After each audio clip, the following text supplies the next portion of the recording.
Shalom, back with part 2. All right.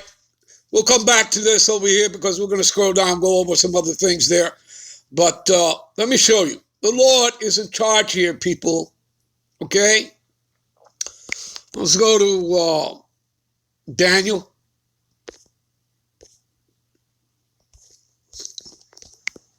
What is that? Daniel 4:17.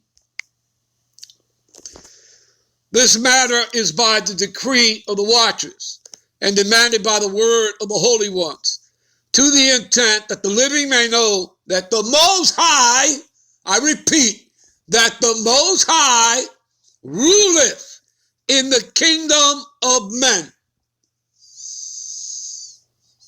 You see that? So who rules here? Esau's in the power seat, but again, that was designed by the Lord. Again, we were punished because we broke the law, statutes, and commandments. We broke the first covenant. So he sent our enemies onto us. Okay? And again, that's covered right there in the curses. Deuteronomy 28:48. Right? We'll tell you. Right? Matter of fact, give me a minute. Give me a minute. All right? All right? This is Deuteronomy 28:48. Therefore thou shalt serve thy enemies, which the Lord Yahweh shall send against thee in hunger and in thirst and in nakedness and in want of all things. Hello? That ring any bells to you? Okay? You understand that? Because we broke the first covenant. You understand? So, starting in 1492, with the northern tribes, the 10 Indian tribes that came here after the Assyrian captivity, right? Led by, the head tribe of the northern kingdom, Ephraim. You know them as Puerto Ricans. They were also been called Taínos, Arawaks. Do you understand this, people? This is why you need to know your history. Okay? And shall send, right? Which the Lord Yahweh shall send against thee in hunger and in thirst and in nakedness and in want of all things. And ye shall put a yoke of iron upon thy neck until he have destroyed thee. Now in the next verse, it tells you who he sent. Through, again, symbolism. Because, again, this Bible is full of symbolism, allegories, parables, okay, dark sayings. Do you understand? All right? So you have to be able to decode it. All right? And you learn this from your elders. All right? And it comes all the way on down. You understand that? All right? You're not simply going to open up the scriptures and have understanding. And again, in order to do it, because this is not for everybody, the Holy Spirit has to be working with you, the Rakah Kadash. You understand? Okay? Without the Lord supping with you, you ain't learning and you ain't growing in this truth. It ain't happening because it don't work that way. And in order to do that, you have to be invited in. You don't walk in unaware. You have to have been chosen. And for that to have happened, that would have taken place before the foundation of the world, before the world began, when you were a spirit. Okay? Because everything is reincarnated. Everything is regenerated. You understand, people? And for a lot of you out there, that may be over your head, but that's all biblical. All right. So the Lord shall bring a nation against thee from afar, from the end of the earth, as swift as the eagle flieth. Hello? Bells should be ringing in your ears. All right? The eagle is the symbolism of all the Edomite nations. So we're talking about the Edomite beast system. Hello? You understand that, people? Yes, the white man. You got that? A nation's whose tongue thou shalt not understand. So you understand that the Latinos, of the Northern Kingdom, all right? Panama, Venezuela, Puerto Rico, Dominican Republic. Do you understand Mexico, which is the tribe of Issachar? The Mexicans, that's the tribe of Issachar. Do you understand that our language was not Spanish? Hebrew. artifacts that have ever been found, okay, have been found on the Aboriginal, natives, and indigenous peoples' lands. Okay? All Hebrew artifacts that have been found on our lands. You understand that, people? You get it? Are you seeing it now? Huh? Can you see it? Do you understand that scholars, all right, going back to the 17th, 18th, 19th centuries, early 19th century, they wrote books on this stuff. This stuff was simply kept out of your reach and even suppressed for quite some time. Okay? They know who the Israelites are. The scriptures themselves tell you who the Israelites are. All right? That it's made up of the Negro, Latinos, and Native Americans. All right? You understand? You don't need Esau's validation. Okay? The scriptures tell you that, and then that is backed up by even circular history. You understand that? It's all in the open, people. All right? But when you're not taking a covering like we read in Isaiah 30, you're taking the covering of what Esau has given you.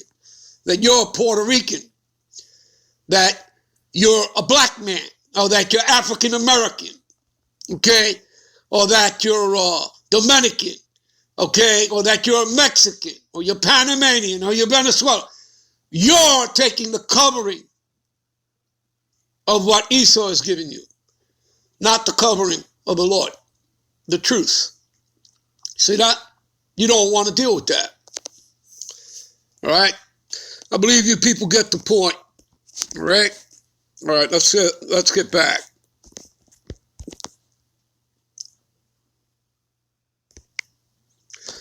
All right. What else? He ruleth in the kingdom of men. What is that? Proverbs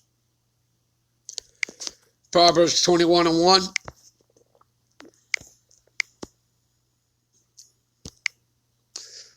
What does it say in Proverbs 21:1? The king's heart is in the hand of the Lord Yahweh. Let me repeat that.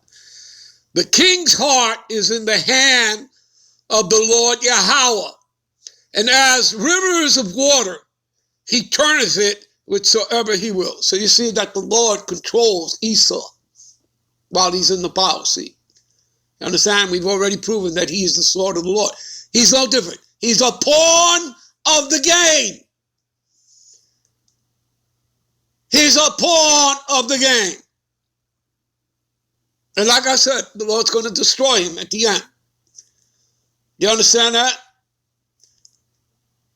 And he doesn't want what his destiny is. He doesn't want it to come. See?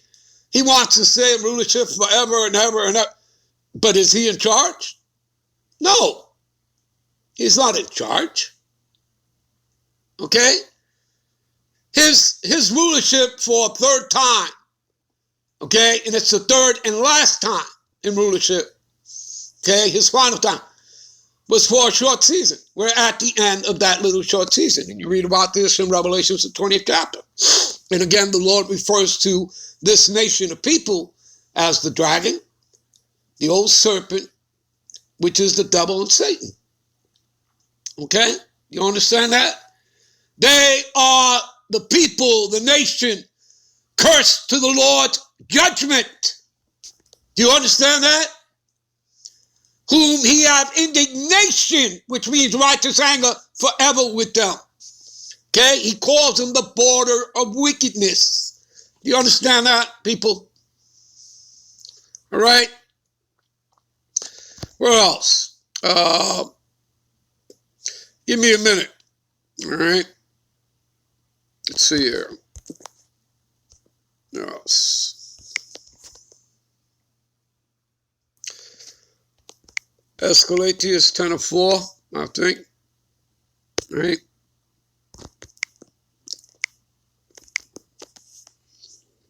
The power of the earth is in the hand of the Lord. See that? Whose hand is in it? The Lord. Right? I've given you already two other precepts. This is the third one. So you see that the Lord rules in the kingdom of man.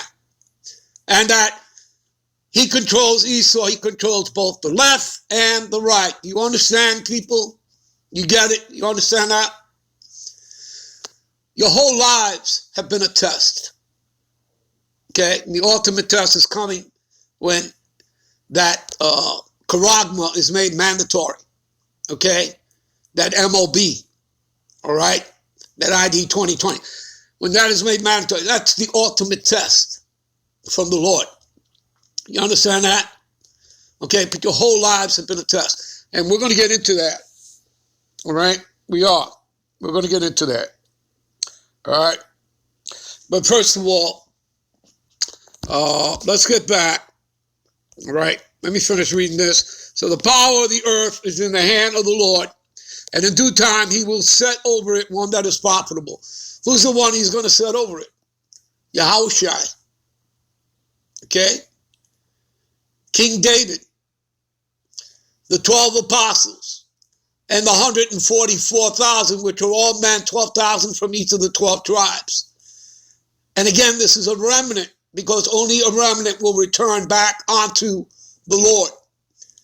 Okay? Only a remnant, which he will have mercy on. Okay? He shall not utterly destroy, the house of Jacob. Okay? So there's going to be a remnant. And it starts with 144,000.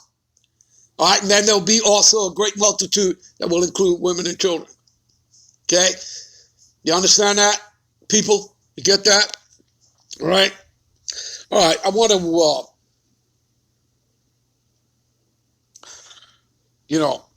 let's go back and finish this. Right? Where are we here?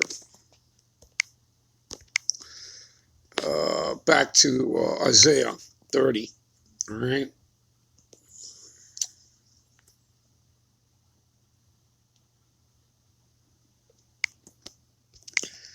All right, we're going to scroll down here. And what does it say here? Wherefore thus saith the Holy One of Israel, because ye despise this word. Okay?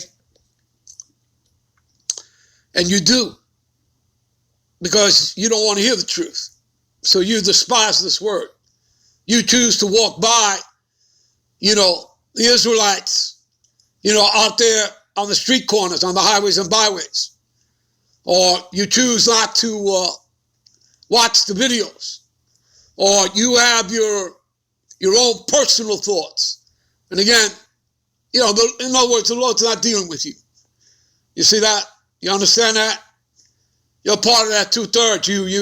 You can't come into the light. You can't see it. You have no understanding. Okay? Because again, Isaiah 55, all right, I believe 55 and 8, your thoughts are not my thoughts. Your ways are not my ways. Just like the heavens are higher than you are, so are my ways. You understand, people? Okay? Again, this is the master chess player, and we are the pawns, all right, in the Lord's game. Okay? All right. So, wherefore, thus saith the Holy One of Israel, because he despises his word. And again, you despise his word. He who despises this word shall be destroyed. Proverbs 13:13 will tell you that. So you despise his word, and you trust in oppression and perverseness, perverseness meaning wickedness, and you stay thereon. Therefore, this iniquity, right, this punishment shall be to you as a breach ready to fall. You see that? All right, we're going to end this here. And we'll be right back with part 3. All right, we got some other things to get into. Shalom. We'll be right back with part 3.